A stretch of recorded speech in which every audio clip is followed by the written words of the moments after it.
Ada beberapa diskusi ya yang saya ikuti ya, bersama dengan Prabowo pada masa Orde Baru.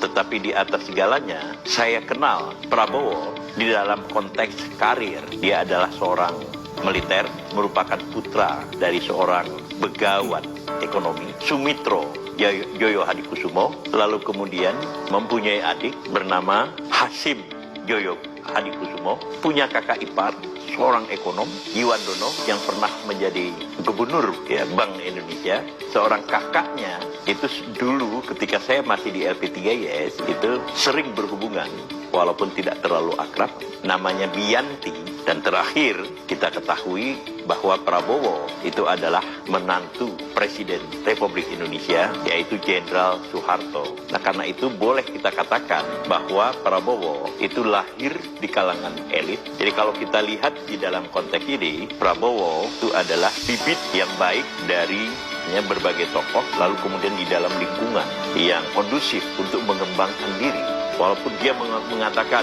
pernah mengatakan kepada seorang wartawan, as a politician, I am quite naive. Tapi di dalam realitasnya, dia mampu tampil sebagai tokoh yang diperhitungkan. Sebelum Jokowi menjadi calon presiden, Prabowo lah yang membawa Jokowi dari Surakarta ke Jakarta.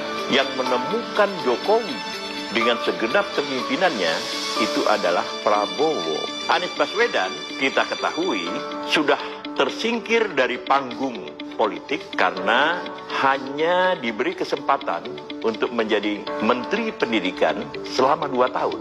Prabowo lah kembali yang menarik Anies Baswedan dari posisi atau situasi kehilangan panggung politiknya untuk tampil ke depan. Inilah posisi yang paling signifikan dari Prabowo di dalam konteks politik bangsa.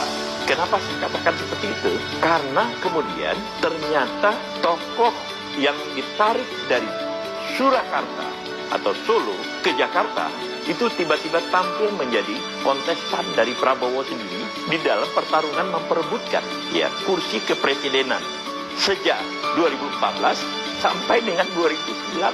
Anies Baswedan juga mampu mengulang sejarah Jokowi. Anies Baswedan itu tampil menjadi calon presiden yang diajukan oleh Partai Nasdem. Jadi apa yang terjadi pada Jokowi itu tiba-tiba secara tidak langsung dan secara tidak terduga